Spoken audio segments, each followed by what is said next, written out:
Mi familia me echó por no donar un riñón. Hoy soy el único que puede salvar a mi hermano, pero no sé si lo merecen. No sé cómo responder cuando alguien me pregunta si me arrepiento. Si alguna parte de mí, por más pequeña que sea, siente culpa por haberles dicho que no. Me quedo callado. No por vergüenza, ni por orgullo, sino porque no se puede resumir una historia así en una sola frase. No es tan fácil como decir sí o no. La verdad es que esa decisión no fue un momento aislado, ni una conversación definitiva. Fue una secuencia de muchas cosas pequeñas, algunas insignificantes para cualquiera, pero lo suficientemente constantes como para doler. Como cuando el agua cae siempre en el mismo punto hasta que desgasta la piedra. Así fueron ellos conmigo. Hasta que me quebraron. Todo empezó mucho antes de que Bruno enfermara. Antes de los hospitales, antes del diagnóstico, antes de que mi cuerpo se volviera tema de debate familiar. En mi casa, él siempre fue el elegido. El que llegó primero, el que llenaba las expectativas, el que parecía existir únicamente para alimentar el orgullo de mis padres. Bruno era el atleta. El hijo brillante. El que salía en fotos con trofeos, con camisetas deportivas, con medallas colgando del cuello. Mi papá, Gerardo, no perdía oportunidad de hablar de sus logros como si fueran propios. Mi mamá, Aurora, lo miraba como si de verdad hubiera sido bendecida con un hijo perfecto. Yo, en cambio, era el otro. El que pasaba desapercibido. El que prefería dibujar en servilletas antes que patear un balón. El que se encerraba en su cuarto a editar videos, mientras ellos discutían estrategias de juego, estadísticas, próximos campeonatos. A mis ojos, era evidente. A los de ellos, nunca lo fue. Decían que me querían, claro. Pero uno sabe cuando ese te quiero es una formalidad y cuando es de verdad. El cariño hacia Bruno era otra cosa. Lo admiraban, lo celebraban incluso cuando se equivocaba. A mí me medían con lupa.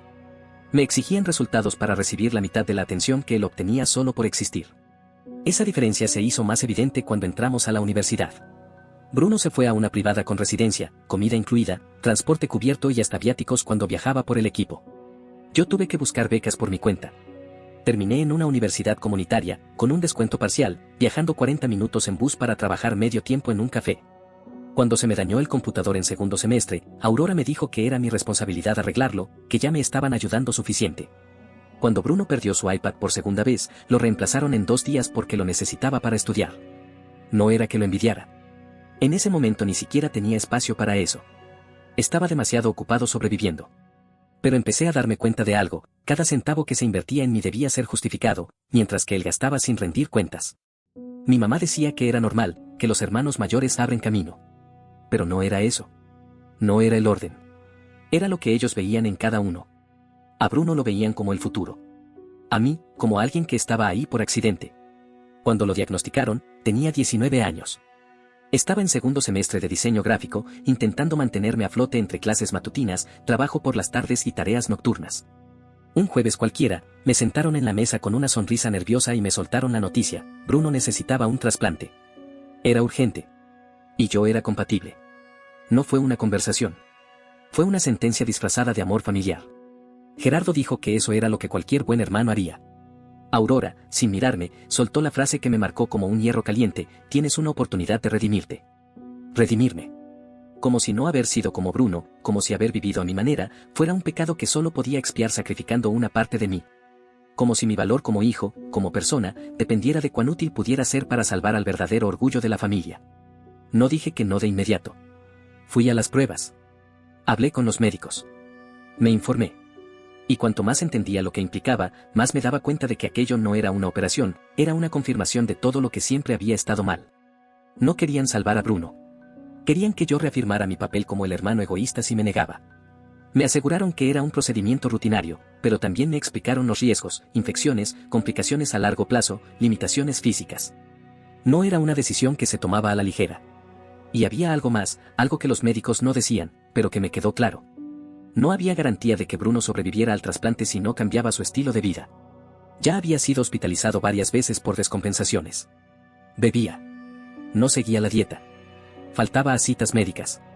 Era como si no quisiera vivir. Cuando empecé a expresar mis dudas, cuando pedí tiempo para procesar todo, me trataron como si hubiera cometido una traición. Gerardo se paró de la silla, rojo de furia, gritándome que lo estaba condenando. Que si Bruno moría, iba a ser por mi culpa. Aurora lloró frente a toda la familia. Le dijo a cada pariente que me había negado de inmediato. Y como si fuera poco, un tío me llamó para decirme: ojalá nunca necesites nada de nadie. Porque nadie va a estar ahí para ti. En menos de una semana, pasé de ser el hijo olvidado a ser el villano público. El monstruo. El egoísta. El hermano sin corazón. Y entonces vino el golpe final. Una noche, llegué a casa del trabajo. Estaba cansado. Con el uniforme manchado de café, los pies hinchados, el alma en pausa. Encontré mis cosas embolsadas, apiladas junto a la puerta del garaje. Como basura. Aurora estaba parada en el marco de la puerta, cruzada de brazos. No alzó la voz. No lloró. Solo dijo, casi en susurro, no podemos tener a alguien como tú aquí. Nos haces daño a todos. Y así, sin más, entendí todo. No era el riñón. Era yo. Siempre fui un cuerpo útil. Una herramienta con fecha de vencimiento. Y como ya no servía para lo que ellos querían, me desecharon. Me subí al Corolla que había comprado con 3 años de trabajo, de turnos dobles, de almuerzos saltados. No tenía plan. Ni dinero. Ni a dónde ir. Solo sabía que quedarme era perder más que un riñón. Era perderme a mí. Así que me fui. Con el corazón hecho polvo. Con una maleta llena de ropa sucia. Con la dignidad hecha trizas, pero con algo que no había sentido en años, libertad. No sabía si volvería a hablarles. No sabía si alguna vez perdonaría. Lo único que sabía era que esa noche, cuando crucé la frontera de Hermosillo, no iba huyendo. Iba recuperándome. Los primeros días en Austin fueron un choque brutal entre la necesidad y el orgullo. Llegué gracias a Rocío, una excompañera de universidad con la que apenas había compartido un par de proyectos. Fue la única que, sin pedirme explicaciones, me ofreció su sofá por unas semanas. Acepté con la vergüenza mordiéndome la lengua. No me conocía bien. Tampoco tenía ninguna obligación. Pero ahí estaba, prestándome su sala como refugio mientras yo cargaba con todo el peso de lo que acababa de dejar atrás. Me repetía que no me preocupara, que me tomara mi tiempo. Pero cada noche en ese sofá, cada día usando su cocina como si fuera un intruso, me recordaba lo lejos que estaba de tener algo mío. Me levantaba con dolor en la espalda, dormía con una maleta por mesa de noche, y comía pan blanco con agua más días de los que quiero admitir. No tenía a nadie. No quería pedirle nada a nadie. Solo me propuse una cosa, resistir. Conseguí un trabajo en una imprenta al norte de la ciudad. No era lo que soñaba, pero era lo que había. El olor a tinta y cartón mojado me seguía a casa como un tatuaje invisible. Pasaba horas de pie, cargando bobinas pesadas, limpiando guillotinas, operando máquinas que parecían tener vida propia. No había margen para el cansancio. Cada cheque que recibía era una promesa, nunca más volverás a esa casa. Nunca más volverás a estar a merced de alguien que te considere desechable. Así empezó mi rutina. Turno de 7 a 3 en la imprenta. Bus hasta el campus comunitario donde logré inscribirme a cursos de diseño por las noches. Clases hasta las 10. Caminata de media hora hasta el sofá. Dormir. Repetir. Y, en medio de ese ciclo de supervivencia, empecé a encontrar algo que nunca había tenido, espacio. Un espacio donde no era el hermano de Bruno. No era el hijo decepcionante. No era el segundo. Era solo Tiago. Un chico más con una mochila rota y un portafolio por construir. No fue fácil. No hay nada poético en llegar con los zapatos empapados a una clase de tipografía y fingir que te importa cómo se distribuyen los blancos en una página. Pero incluso ahí, incluso en lo gris, había un alivio. Ya no tenía que demostrarle nada a nadie. Lo que hiciera o no hiciera, era mío. Pero el pasado no se borra así como así. Un domingo, mientras editaba un proyecto para clase, recibí un mensaje de Nico, mi primo. Solo decía, mi mamá dice que tu papá contó en la iglesia que tú dejaste morir a Bruno, ¿es cierto eso? Se me heló la sangre. Lo llamé. Me explicó que, según lo que había escuchado, mis padres seguían difundiendo su propia versión. Una en la que yo me negué cruelmente, me fui insultándolos y los abandoné en el peor momento. Me pintaban como el traidor. El egoísta. El ingrato. Nico intentó suavizarlo, diciendo que seguramente lo hacían porque estaban heridos. Pero yo ya no era el chico ingenuo de antes. Sabía perfectamente que no era dolor, era conveniencia. Era más fácil decir que yo había sido el problema que aceptar que ellos me echaron a la calle por dudar. Esa noche no dormí. Me pasé horas leyendo cada mensaje viejo. Cada correo. Cada nota médica que había pedido para entender los riesgos del trasplante. Recordé cómo el nefrólogo me explicó, con una paciencia que aún agradezco, que Bruno no seguía las indicaciones. Que había perdido citas. Que había reincidido en el alcohol. Recordé también a Aurora diciendo, ya encontraremos la forma de convencerte. Nunca hubo un intento de entenderme. Solo manipulación. Fue entonces cuando empecé a guardar pruebas. No sabía con qué fin. Tal vez solo para no sentir que todo lo que vivía había sido producto de mi imaginación. Guardé correos, capturas de pantalla, recibos de exámenes pagados de mi bolsillo. Los guardé como quien levanta escombros y los acomoda para que no le tapen la salida. Y en medio de todo eso, apareció una nueva fuerza dentro de mí. No era rabia. Era claridad. Si ellos me veían como una herramienta, entonces iba a convertirme en alguien imposible de usar. Iba a recuperar mi valor. No por venganza. Por dignidad. Mis diseños cambiaron. Al principio estaban llenos de sombras, líneas duras, tonos apagados. Pero con el tiempo, empecé a notar que cada proyecto se volvía un reflejo de algo que estaba reconstruyéndose por dentro. Comencé a confiar en lo que hacía. Y lo mejor de todo, nadie me lo podía quitar. Era mío. Pasaron 6 meses desde la noche en que me echaron. Había aprendido a vivir con menos. Pero no desde la resignación. Desde la libertad. Desde la decisión de no deberle nada a nadie. Y aunque todavía dolía, porque sí, dolía, empecé a sentirme dueño de algo. De mí. Una tarde, al salir del trabajo, encontré un sobre en la bandeja del buzón del apartamento que compartía con 3 estudiantes más. Lo abrí sin pensar. En el remitente decía Hospital San Martín de Hermosillo. Supe de inmediato lo que era. El informe médico era claro. Bruno estaba en etapa crítica. Función renal por debajo del 15%. Diálisis 3 veces por semana.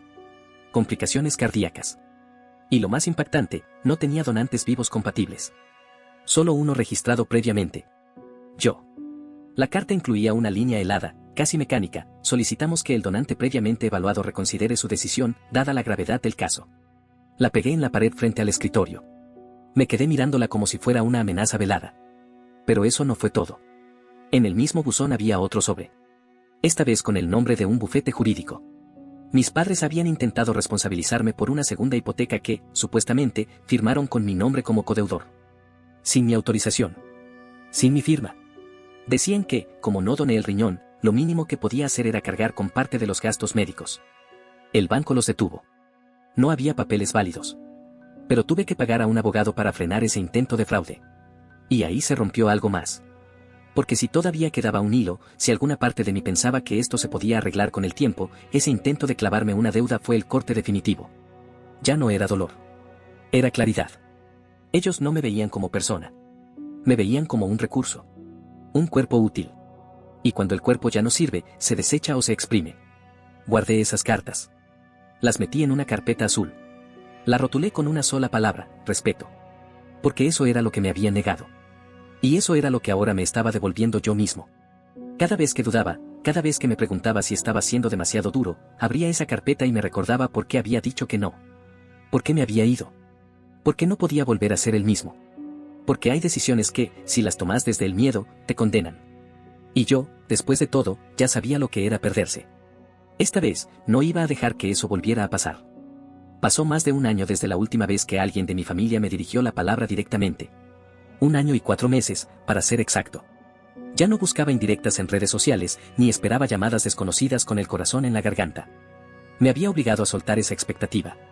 No porque el dolor se hubiera ido, sino porque había aprendido, a la fuerza, que vivir esperando un perdón que no llega es igual a caminar con una cadena invisible al tobillo. Para ese entonces, ya no dormía en el sofá de Rocío. Había logrado alquilar un pequeño estudio en el sur de Austin. Nada lujoso. Una cama individual, una mesa plegable, una lámpara de escritorio y un baño diminuto. Pero era mío. Por primera vez tenía una llave que no me hacía sentir como un intruso. Seguía trabajando en la imprenta, aunque con mejores horarios. Además, había empezado a tomar encargos como freelance. Diseños para restaurantes locales, pequeñas tiendas, incluso algunas campañas para eventos comunitarios. No era mucho, pero era suficiente para dejar de temblar a fin de mes. Había aprendido a vivir con poco, sí, pero no desde la escasez. Desde la dignidad. Porque cada cosa que tenía era fruto de mis decisiones. No de las expectativas de alguien más. Y entonces, cuando parecía que por fin el agua se había calmado, la vida volvió a tocarme la puerta. Esta vez, con una precisión quirúrgica. Fue en una jornada de voluntariado organizada por la agencia de diseño donde había empezado a colaborar medio tiempo. Una de esas actividades de responsabilidad social que muchas empresas hacen más por imagen que por convicción. Nos invitaron a registrarnos como donantes de sangre y médula ósea, y de paso, nos ofrecieron participar en una base de datos para potenciales donantes de órganos.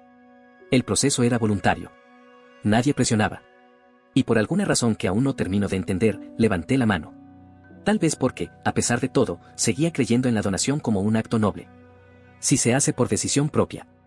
Sin presión. Sin chantaje. Llené los formularios. Me tomaron una muestra. Y seguí con mi vida. Lo olvidé en menos de una semana. Hasta que un mes después, recibí una llamada. Era una mujer con voz pausada, muy formal. Dijo que trabajaba en el Sistema Nacional de Trasplantes, y que me llamaba porque habían encontrado un receptor compatible. Un caso crítico. Me agradeció por estar registrado, me explicó el procedimiento inicial, y justo cuando ya me imaginaba a un extraño al otro lado de esa conexión invisible, dijo el nombre completo del paciente. Bruno. Sentí que el piso se abría. Me quedé en silencio. Ella, con la misma neutralidad profesional, continuó. Me explicó que tenía todo el derecho a rechazar. Que el sistema respetaba la privacidad. Que no había obligación alguna. Pero también que, por protocolo, al ser una compatibilidad directa y con antecedentes previos, estaban éticamente comprometidos a informarme. Me agradeció y me envió un correo con los detalles médicos. Cerré el teléfono. No supe qué hacer. Me quedé mirando la pantalla, inmóvil, sintiendo esa mezcla de ira, confusión y un vacío difícil de poner en palabras. Porque ahí estaba otra vez. La misma decisión. El mismo cuerpo. La misma historia. 3 años después, el conflicto regresaba como si nunca me hubiera ido. Una parte de mí quiso borrar el mensaje. Fingir que nada pasó. Seguir con mi vida. Pero otra parte, más fría, más calculadora, pensó, ¿y si esta es la oportunidad? No de reconciliación. No de redención. Sino de justicia. Esa noche abrí la carpeta azul. La que tenía rotulada con respeto. Revisé cada documento. Las cartas. Las capturas de los mensajes. Las publicaciones donde me dejaban como un traidor. Las pruebas del intento de fraude. Todo seguía ahí, como si el tiempo no hubiera pasado. Como si lo hubiera preparado para este momento. Me pasé días enteros pensándolo. No dormía bien. No comía. Iba al trabajo, cumplía, regresaba, y en la noche me sentaba frente a esa carpeta. La miraba como si ahí estuviera escrita toda mi historia. Y en parte, lo estaba. Porque esta vez, si iba a donar, no iba a ser para limpiar su conciencia. Iba a ser bajo mis términos. No quería dinero. No quería reconciliaciones falsas. Quería una verdad pública. Quería que se reconociera lo que me hicieron. Que dejaran de esconderse detrás de la narrativa de la víctima dolida. Porque si en aquel momento usaron mi silencio para inventar una historia, ahora yo iba a usar la verdad para imponer la mía. Y entonces, empecé a planear. Ya no era un chico de 19 años sin idea de cómo funciona el mundo. Ahora tenía recursos. Estabilidad. Un círculo legal que podía protegerme. Consulté con una abogada en Denver. Se llama Noelia. Especialista en acuerdos civiles. No barata. Pero precisa. Escuchó todo sin interrumpirme. Tomó notas. Y cuando terminé, me dijo algo que me hizo quedarme mudo. Tienes derecho a pedir lo que necesites para que esto no te destruya por segunda vez. A partir de esa frase construimos el acuerdo. No era una extorsión. No era venganza. Era una protección. Una reparación simbólica y legal. Una forma de decir, si alguna vez me vieron como algo útil, ahora se atienen a mis reglas. El acuerdo tenía 3 condiciones. Claras. Innegociables. La primera, la casa familiar debía ser transferida inmediatamente a mi nombre. Sin condiciones. Sin herencias futuras. Sin trampas notariales. La misma casa donde me echaron como si fuera una carga. Esa casa debía pasar a ser mía. No por lo que valía en pesos, sino por lo que simbolizaba. Porque si alguna vez me negaron el derecho a ese espacio, ahora lo iba a recuperar sin pedir permiso. La segunda, la creación de un fideicomiso médico a mi nombre, financiado exclusivamente por ellos. Un fondo para cubrir cualquier complicación derivada de la cirugía. Porque si en su momento me pidieron el riñón sin siquiera preguntar cómo me afectaría, ahora tendrían que hacerse responsables. No verbalmente. Legalmente. Con cláusulas. Con controles. Con supervisión. Y la tercera, una disculpa pública. No por llamada. No por mensaje. No por redes. Una disculpa leída, en voz alta, por ellos, en la misma iglesia donde durante años contaron su versión. Ese lugar donde lloraron frente a los fieles diciendo que yo los había traicionado. Ahí mismo. Con todos presentes. Leyendo una carta redactada por mí, aprobada por Noelia. Sin modificar ni una coma. Porque si me iban a pedir algo tan grande como una parte de mí, entonces yo iba a pedir algo aún más grande, la verdad. Imprimimos el documento. Lo firmé. Lo enviamos por correo certificado al coordinador de trasplantes. En el sobre también incluye una carta breve escrita a mano. Decía: estoy dispuesto a donar mi riñón a Bruno. Pero estas son mis condiciones. No hay espacio para negociación. Esto no se trata de dinero. Se trata de justicia. Espero respuesta antes del 15 del mes próximo. Pasada esa fecha, no volveré a considerarlo. Durante 2 semanas, no supe nada. Ni una llamada. Ni un mensaje. Ni siquiera un acuse de recibido. Me preparé para todo. Para insultos. Para otra campaña de desprestigio. Para que dijeran que yo los estaba chantajeando. Pero lo que vino fue distinto. Una noche, saliendo de una reunión con un cliente, sonó mi teléfono. Era Gerardo. Mi papá. No había escuchado su voz desde hacía años. Ya no sonaba firme. Sonaba cansado. Dijo que aceptaban. Que harían todo. Por Bruno, sí. Pero también, y esto le costó, porque se habían equivocado conmigo. No respondí mucho. Solo le dije que Noelia se encargaría de los detalles. Que no quería llamadas. Que todo debía pasar por el canal legal. Colgué. Y me quedé en silencio. No sentí triunfo. Ni alivio. Solo una paz fría. Un silencio interior que no había sentido en años. Porque esa llamada no era un favor. Era una devolución. Por primera vez en mi vida, estaban aceptando mis condiciones. Y esta vez, no pensaba ceder ni un milímetro. Volver a Hermosillo después de 3 años no fue como regresar a casa. Fue como visitar el escenario de un crimen del que logré escapar.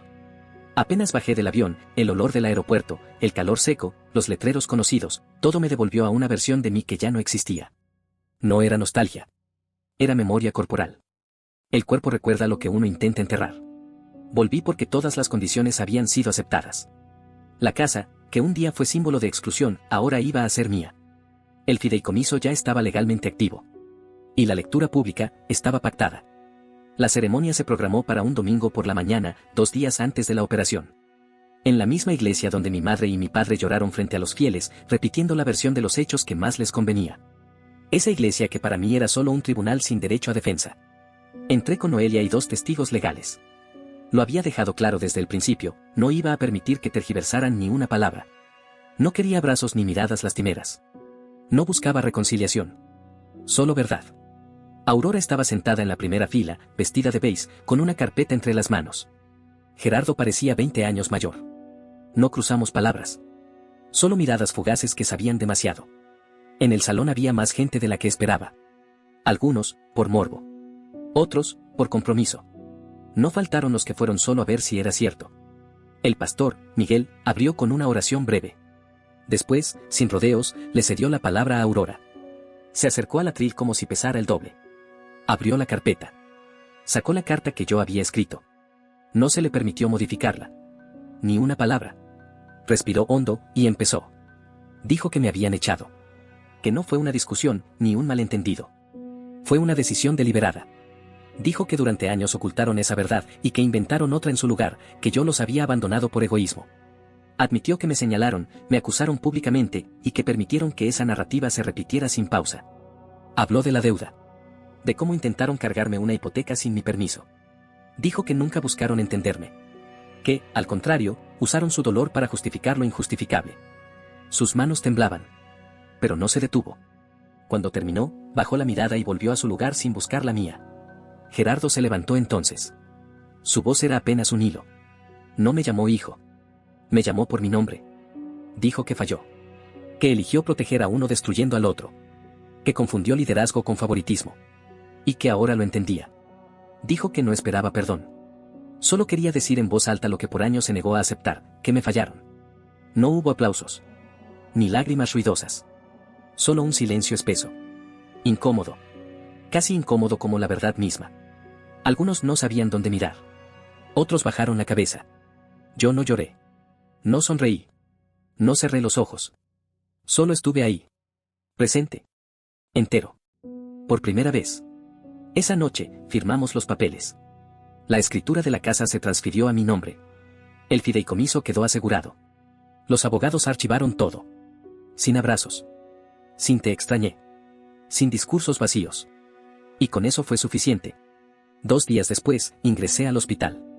Bruno ya llevaba 2 semanas internado. Me ofrecieron verlo antes de la operación. Rechacé. No por desprecio. Sino porque ya no necesitaba nada más. Él sabía por qué estaba ahí. Sabía bajo qué condiciones. Lo que no sabía, y quizás nunca sepa, es todo lo que pasé para llegar a ese punto. Para él, tal vez, siempre seré el hermano que lo abandonó y que milagrosamente cambió de opinión. Para mí, soy el hombre que se salvó a sí mismo. Que sobrevivió al desprecio. Y que, aún así, eligió no cargar con él y sí para el resto de su vida. Firmé el consentimiento quirúrgico. Me miré en el espejo del baño del hospital. Estaba pálido. Con ojeras. Ojeras de años. Pero había algo distinto en mi reflejo, firmeza. No miedo. No duda. Firmeza. Porque esa operación no era un gesto de reconciliación. Era un acto de libertad. De cierre. De identidad. No los perdoné. Tal vez nunca lo haga. Pero no dejé que me destruyeran otra vez. Y eso fue suficiente. 6 meses después de la cirugía, la cicatriz todavía arde algunas noches. El frío de Denver la activa como si el cuerpo recordara que perdió algo. El postoperatorio fue largo. No solo físicamente. Mentalmente fue más duro. No por arrepentimiento. Por todo lo que reviví en el proceso. No recibí visitas. No respondí mensajes. Estuve en silencio. Rodeado de enfermeros que no sabían nada de mí. Y por primera vez, ese anonimato fue un alivio. Bruno se recuperó bien. Su cuerpo aceptó el riñón. Cambió hábitos, según los reportes. Ya no bebe. Sigue la dieta. Va a controles. Todo lo que antes se negaba a hacer. Algunos dirían que eso debería alegrarme. No me alegra. Tampoco me entristece. Solo confirma que el límite que puse tuvo sentido. Que valió la pena. Mis padres se esfumaron de nuevo después de la operación. Me mandaron 2 correos. Uno conjunto. Uno individual de Aurora. Decían que respetaban mi decisión de mantener distancia. Que entendían que el perdón no se exige. Que, si alguna vez quería hablar, estarían ahí. No respondí. No porque no supiera qué decir. Sino porque la única conversación real ya se había dado. Y no fue con palabras. Fue con acciones. Lo que tenían que decir, lo dijeron frente a todos. Lo que tenían que firmar, lo firmaron. Cualquier otra cosa sería ruido innecesario. La casa está a mi nombre. No la vendí. Tampoco regresé a vivir ahí. Hice algo más simbólico. La remodelé. Arreglé el techo, pinté las paredes, cambié los vidrios rotos. La puse en renta. No por ganancia. El alquiler apenas cubre impuestos y seguros. Pero cada vez que entra ese pago, siento que ese lugar, que antes me escupió, ahora trabaja para mí. Literalmente. El fideicomiso sigue intacto. No lo he usado aún, pero hago chequeos regulares. Y contraté un psicólogo fuera de Hermosillo. No pienso volver ahí si no es por voluntad. Con el fondo, financié una pequeña beca para estudiantes de diseño gráfico en situación vulnerable. No para redimirme. No por caridad. Porque sé lo que es sentirse solo, sin red. Y si puedo evitar que otro chico duerma en un sofá sintiendo que no vale nada, entonces ya valió la pena. Bruno me ha escrito.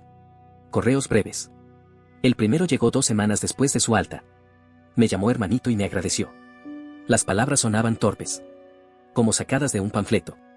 No lo odié. Pero tampoco lo extrañé. Leí el mensaje 3 veces. Lo cerré sin responder. Luego llegaron otros. Sobre su recuperación. Sobre recuerdos. Ninguno manipulador. Pero vacíos. Como si tratara de armar un puente con piezas que ya no existen. No respondí. No por rencor. Sino porque a veces el silencio es la única respuesta que tiene peso.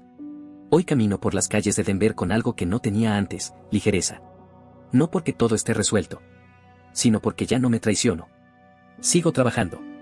Sigo diseñando. Sigo escribiendo esta vida nueva, día a día. Y cuando alguien me pregunta si volvería a donar el riñón, siempre digo lo mismo, sí. Pero bajo las mismas condiciones. Porque no fue generosidad ciega. Fue una elección. Una donde, por fin, me puse primero. Salvé una vida. Sí. Pero también salvé la mía. De seguir atado al miedo, a la culpa, a la exigencia sin gratitud. No sé si algún día tendré una familia. No sé si el perdón real llegue. Pero sé que, esta vez, no fui víctima. No fui mártir. Fui autor. Y eso, después de todo lo que me hicieron sentir, vale más que cualquier aplauso. No olvides dejar tu opinión en los comentarios, dejar tu like y compartir este video.